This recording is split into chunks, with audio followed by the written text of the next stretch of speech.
Welcome back to Grid Drop. Today we're going to help you get faster around one of Formula One's most iconic tracks, Spa. If you enjoyed this video, feel free to leave any feedback or questions in the comment section or my Discord, which is linked in the description. That being said, let's get right into it. This video will be broken down into 5 sections: car setup, Sector 1, Sector 2, Sector 3, and finally a full lap. These sections are all equally important, so stay tuned to the end of the video if you really want to improve. So here's the setup I run at Spa. Feel free to pause the video and screenshot this if you want to try out the setup on your own. This setup prioritizes straight line speed and front end rotation throughout the entirety of the track without sacrificing downforce or grip. As a disclaimer, this setup is a general baseline for you to start with and applies to both hot laps and a race. I recommend doing a few laps with the setup and tweaking it to fit your own style. Heading into turn 1, keep an eye out for the meter boards on the left. You want to brake right at the 100 meter board. Under braking and past the 50 meter board, shift down to second gear and turn in. This is a very harsh angle, so you want to keep it as close to the wall as you possibly can and take the entirety of the curb. On exit, be careful on the throttle, it's easy to spin here. You really want to prioritize a good exit here with minimal wheel spin, as the upcoming straight is incredibly long. Exiting the corner now, extend all the way to the exit curb on the left, and now push to full throttle. Flying down the hill now, stick to the right side of the track by the wall. You want a wide entry into Eau Rouge. Into Eau Rouge now, keep the throttle pinned and cut the curb on the left, but be wary of track limits here. Take as much curb as you possibly can and prepare for the uphill right and left-handers. Again, keep the throttle pinned all the way and take some of the curb on the right here. Beyond the crest of the hill is an open left-hander. This corner is easy, just stay flat out and take some of the curb on the inside here. Just again be wary of track limits, it's easy to cut too much of the curb here. So onto the straight, and that's a run through of Sector 1, now let's see it at full speed.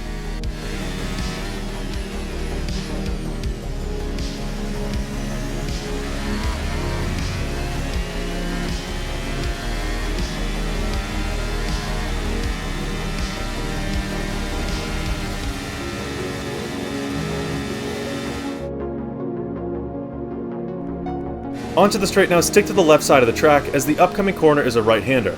As the curb approaches, watch for the meter boards on the left. You want to brake just before the 50 meter board. As soon as you're braking, focus your eyes on the apex of the corner. You should be shifting down to around 4th gear here. Once turning in, aim to take some of the curb on the right. You can be pretty aggressive with the curb here, it just isn't too necessary. At the apex of the corner, straighten out the wheel and prepare for the left-hander. You can take some of the curb at the beginning of the corner here, but don't stick on it for too long. You don't have to brake for this corner, modulating your throttle will do. I usually hit around 50 to 60% throttle in order to get through this corner efficiently. Follow through on this corner and extend to the middle right side of the track. As soon as you extend, pull it back into the left. On the left side of the track now, again, you don't have to brake here, just be cautious on the throttle. Aim to be very close to the curb on the right, and through the corner, extend to the left side of the track. Use this exit curb on the left. This next corner can be a little bit tricky. Into the downhill right-hander, you want to brake just after this curb starts on the left.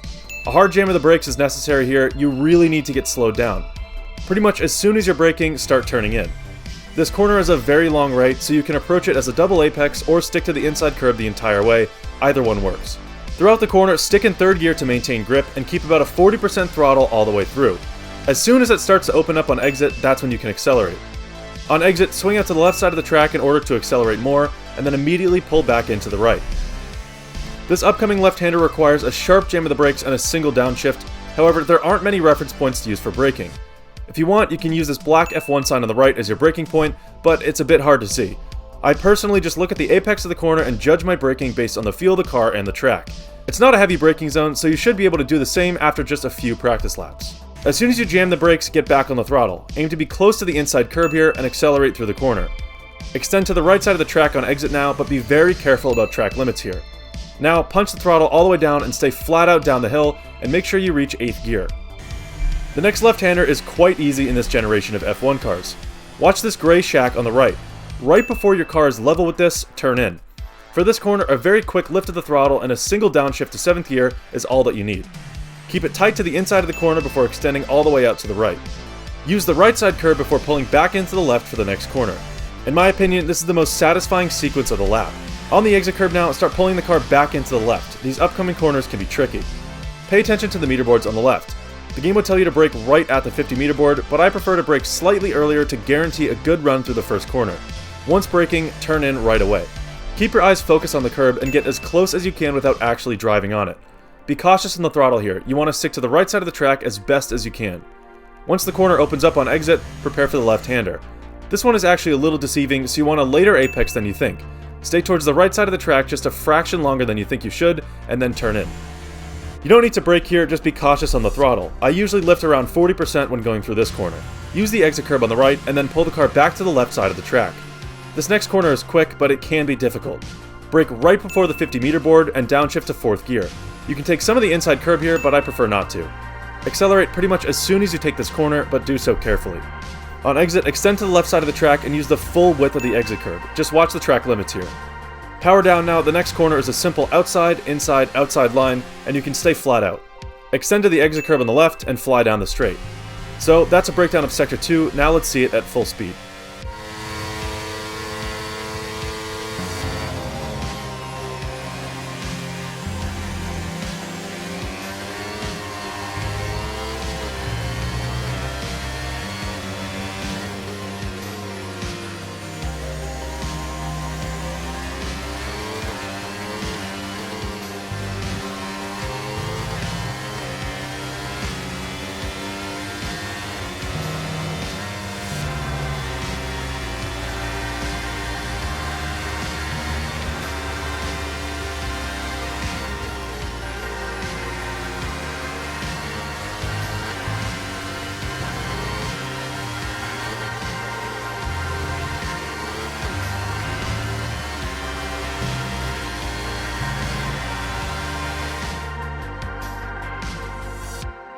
Sector 2 was a mouthful. Luckily, Sector 3 is a little bit more simple.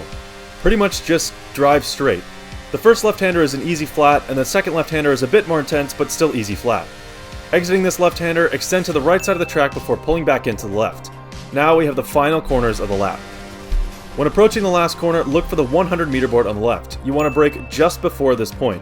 Slam on the brakes now, 100% pressure, but make sure to trail brake as it's easy to lock up here. Turning in now, this angle is very sharp. You can take some of the inside curb here, but you run the risk of losing stability, so I prefer to keep it on track. As soon as you get through this corner, keep the car in the middle of the track, as the next corner is a sharp left. I like to tap the brakes just a bit as I'm entering this corner, as it keeps the car under control. Again, you can take this inside curb, but I personally avoid it. Exiting this corner, extend all the way to the right side of the track and use the exit curb. It's very difficult to get on the power here, as the angle of the corner is so sharp and you're in such a low gear. Be very careful accelerating. Once you get on the power, keep the car straight and enable DRS. So that's a look at Sector 3, now let's see it at full speed.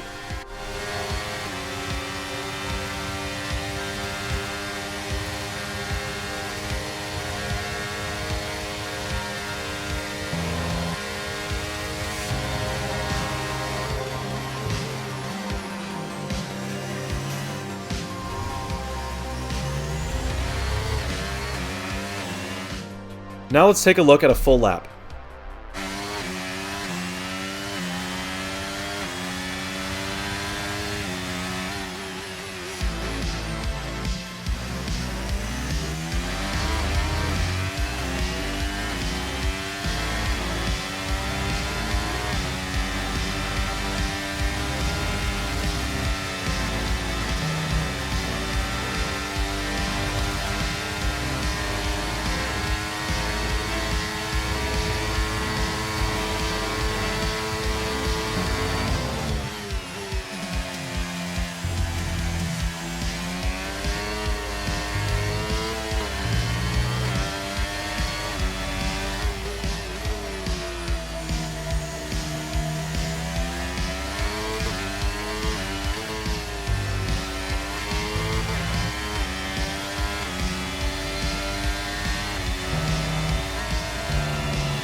So there you have it, a full lap of Spa broken down corner by corner and sector by sector. If you have any questions or need more tips, feel free to leave a comment on this video or in my Discord. Also, let me know if you want to see more track guides, and if so, which ones would you like to see? So if you made it this far, thank you very much for watching, and I'll see you in the next one.